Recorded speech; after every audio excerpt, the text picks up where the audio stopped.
오늘 기업, 오늘 사람. 오늘은 어떤 기업이 화제가 됐는지 알아보겠습니다. 김대호 박사님 나오셨습니다. 박사님 안녕하세요. 네, 반갑습니다. 오늘 짚어볼 기업들입니다. LG에너지솔루션과 폭스바겐, 마켓컬리와 중국의 알리바바까지 들어보겠습니다. 지난주에도 저희가 LG와 SK 간 배터리 분쟁이 아직 진행 중이란 말씀을 드렸었죠. SK이어 LG도 맞벌 작전에 들어갔습니다. 두 회사의 끝없는 분쟁 자세히 들어보겠습니다. 네, 박사님 어제 한 매체를 통해서 LG가 조지아주 설득에 나섰다 이런 보도가 나왔어요. SK가 현재 조지아주에 많은 공을 들이고 있는데 이를 견제하기 위한 수단이라 볼 수 있겠죠. 네, LG와 SK의 이른바 배터리 전쟁이 한국을 넘어서 미국 내에서 또 정치적인 이슈로까지 급속하게 부상을 하고 있습니다. 특히 그 무대는 조지아라는 곳입니다. 이 조지아는 수도가 그러니까 주도가 애틀랜타에 있죠. 애틀랜타는 남북 전쟁 당시에 남쪽의 그 수도였습니다. 네. 그러니까 만약에 남북 전쟁에서 링컨이 졌다면 미국의 수도가 지금 워싱턴이 아니라 조지아주일 수도 있다는 거죠. 왜 네. 이런 말씀을 드리냐면 그만큼 이 노예 제도를 적극 옹호하고 하던 그 남측 보수주의자들이 기반을 내리고 살고 있는 곳이고요.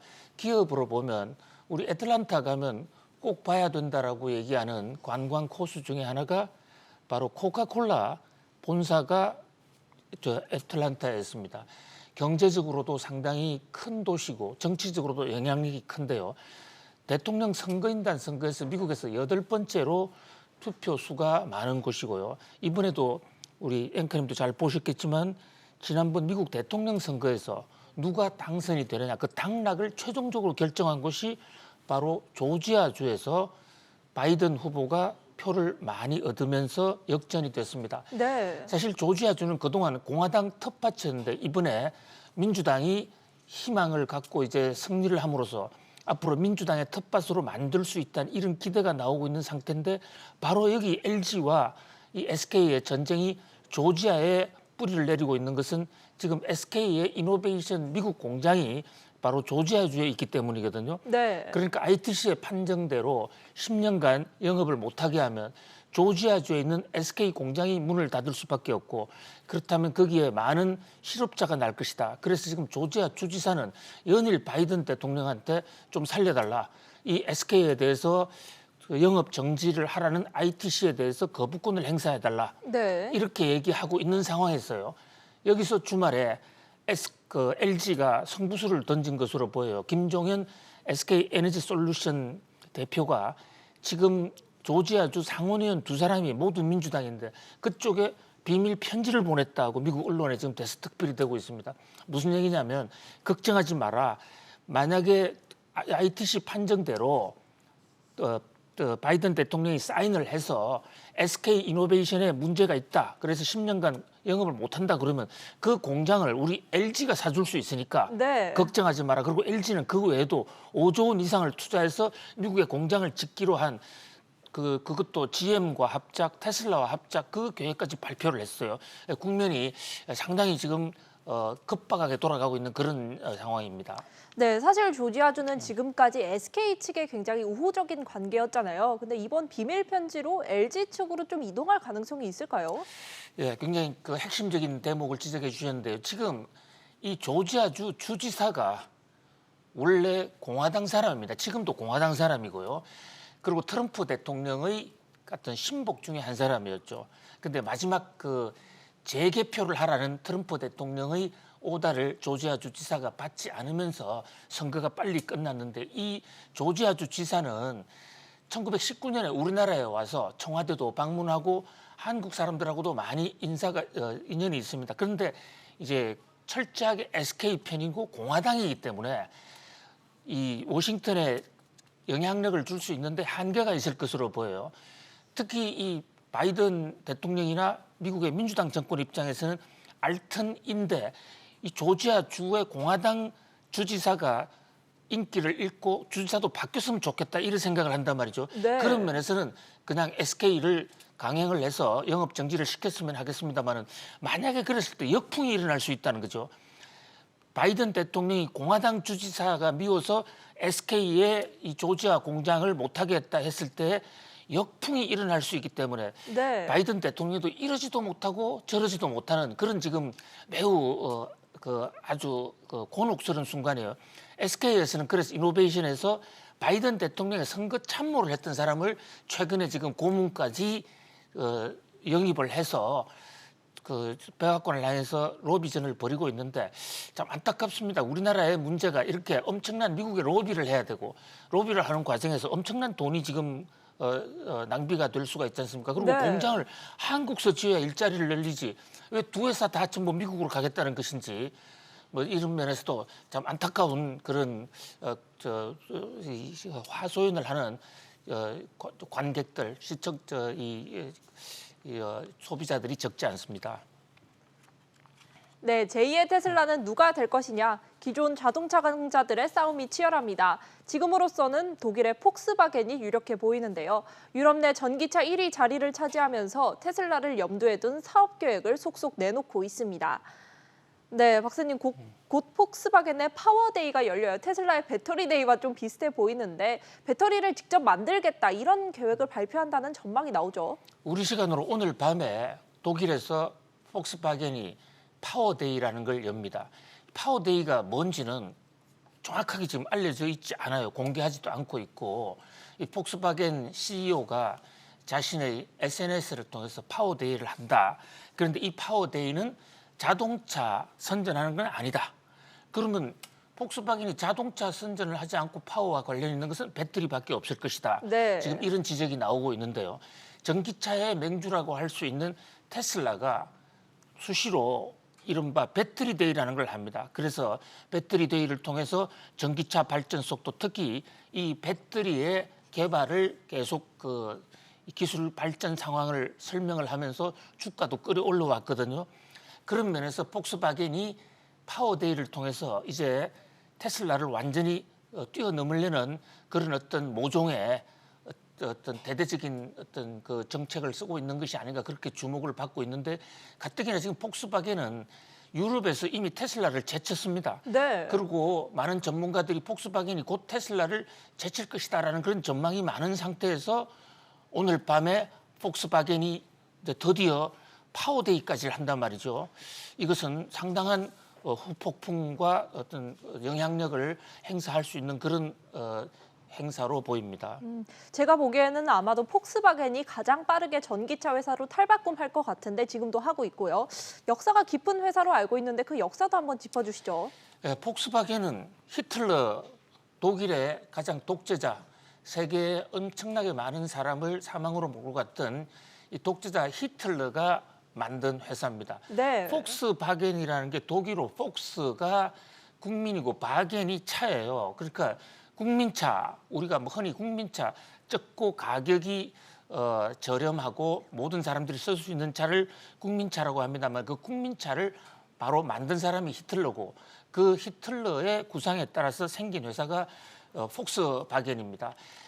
독일이 자동차로 굉장히 앞서 있습니다만은 사실 히틀러가 거기에 기여한 바가 사실 크죠. 히틀러는 이제 국민들의 정치적인 불만을 경제 재건으로 다루고 싶어했고 또 경제 재건을 위해서는 독일의 그 유명한 아우토반을 만들고 거기에 모든 국민들이 타고 왔다 갔다 할 수 있게 된다. 이래서 한다 해서 폭스바겐을 만들었고 미국의 그 포드 자동차하고 상당히 가까웠어요.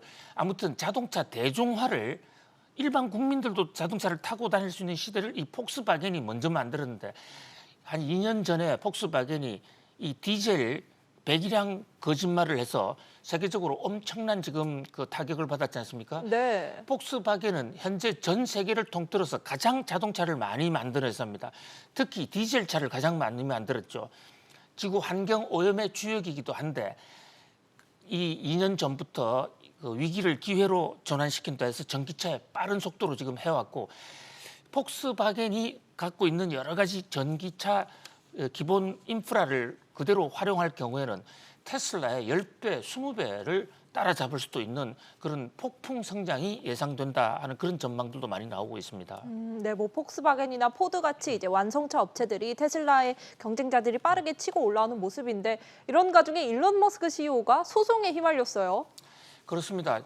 결국 가벼운 입이 이제 문제를 야기했는데요. 머스크가 일전에 자기 트윗을 통해서 아니 우리 테슬라 주가 너무 높다 네. 이렇게 얘기하지 않았습니까? 그걸 보고 주식을 많이 팔았어요. 그런데 주가가 반대로 올라가니까 이것은 내부자 정보를 위한 어떤 그 정보를 퍼뜨리면서 주가를 조작한 것이다. 이래서 고소를 했고 특히 테슬라는 지난번에 1년 전에 상장 폐지를 시키겠다 하는 그런 말을 했다가 SEC로부터 고소를 당해서 앞으로 테슬라가 하는 모든 그 SNS는 반드시 이사회 검토를 거쳐서 나가도록 이렇게 하는 조건으로 합의를 한 적이 있습니다. 그런데 최근에 머스크가 이사회를 통하지 않고 마구 내놓고 있다. 그래서 검문까지 걸어서 이번에 이 테슬라의 이사회마저도 이번에 고소를 당했어요. 네. 자, 그리고 이제 또 하나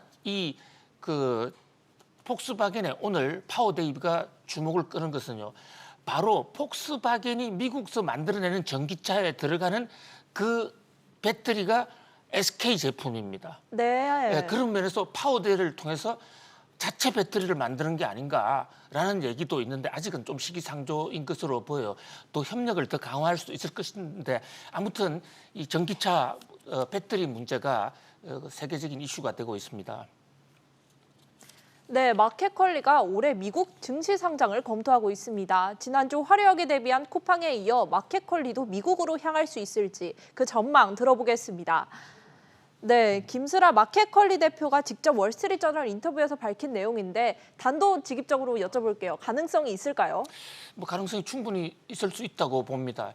결국 뉴욕 증시에서는 미래 성장 가능성에 배팅을 하고 현재 적자가 나건 흑자가 나건 그렇게 크게 중요하게 생각하지 않지 않습니까?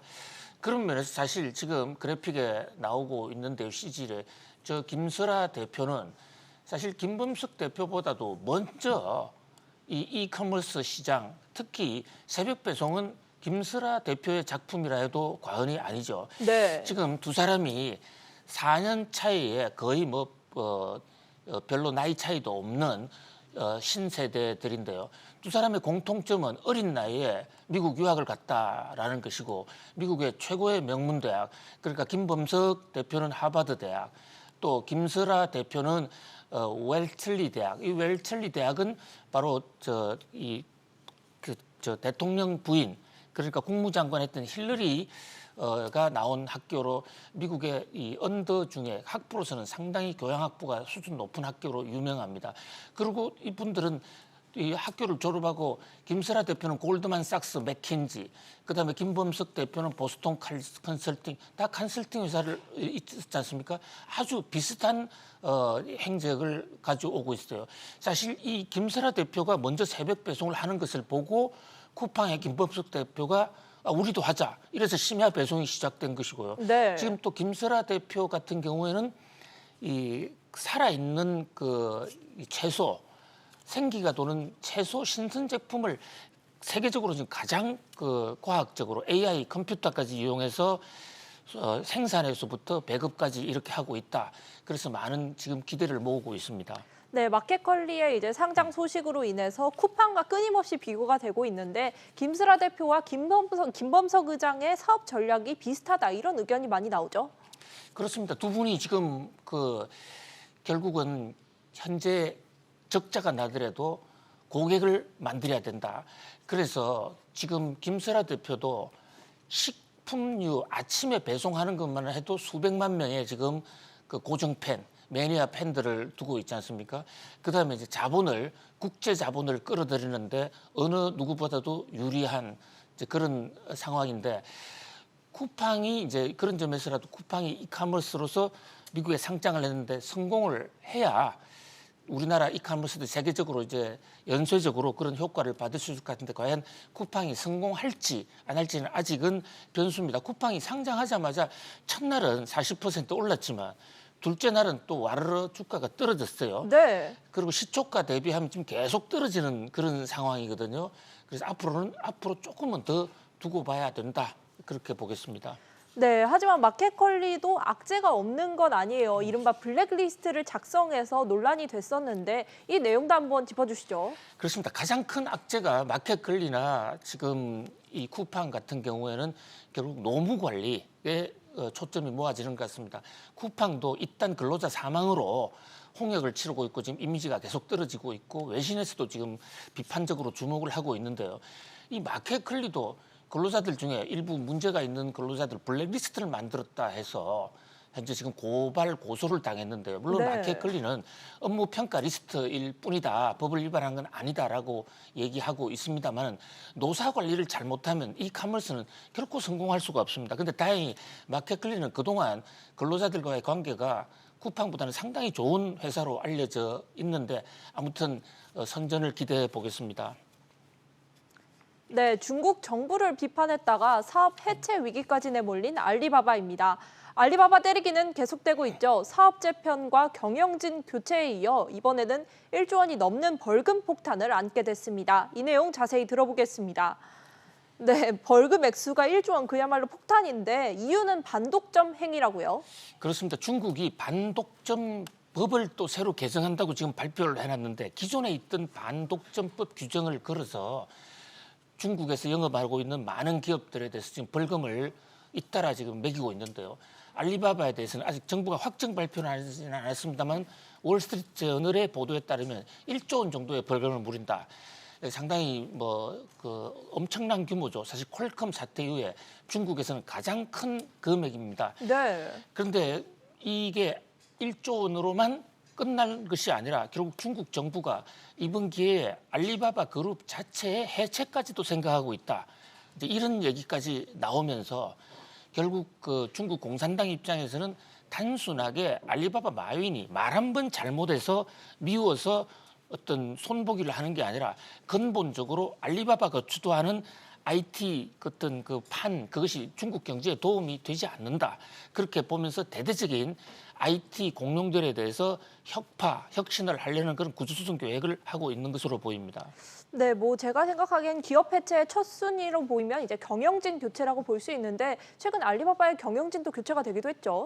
그렇습니다. 그러니까 알리바바의 또 자회사 엔트그룹에 이번에 상장하려고 하잖아요. 사실은 알리바바라는 회사 자체는 수익성이 별로 좋지가 못해요. 네. 그냥 그 매출 규모는 큰데요. 또 소비자도 많이 있어서 물건들을 전 중국 사람들이 다 사용하고 있고 세계적으로도 확산이 되어 있지만은 수익은 금융 쪽에서 난단 말이죠. 그래서 엔트그룹이라서 알리페이 이런 쪽에서 나왔는데 알리페이와 알리바바를 완전히 분리시키는 것 같고요. 그리고 알리바바에서도 마윈과 손을 끊으라. 네. 마윈과의 관계를 끊지 않으면 더 이상 지지하지 않겠다, 영업을 하기 어렵도록 하겠다라는 그런 지금 지적이 계속 나오고 있는 그런 상황입니다. 네. 그런 와중에서 이 알리바바가 그 지금 마윈이 크게 된 과정과 이 쿠팡이 큰 과정이 좀 비슷해서 이 문제를 둘러싸고 좀 우리도 시사점이 있다 이렇게 보여지는데요. 바로 알리바바는 이 소프트뱅크 손정희 회장이 키웠거든요. 네. 돈을 투자해서. 근데 그 중간에 바로 제리 양이라는 사람, 저 제리 양이 사람이 만리장성 여행을 왔을 때 마윈이 영어 통역이었습니다. 그 인연이 될까 손정희로부터 돈을 받았는데 지금 쿠팡도 마찬가지지 않습니까? 근데 중국 정부에서는 저러한 외국 자본들이 결국 중국 회사가 아닐 수가 있다. 공산당이 통치하기가 너무 어렵다. 이렇게 보는 측면이 있는 것이에요. 그런 면에서 우리 쿠팡도 또 국민기업으로서 좀 더 이미지를 더 강화할 필요가 있다 이런 생각을 해봅니다. 네, 오늘은 여기까지 듣겠습니다. 박사님 감사합니다. 감사합니다.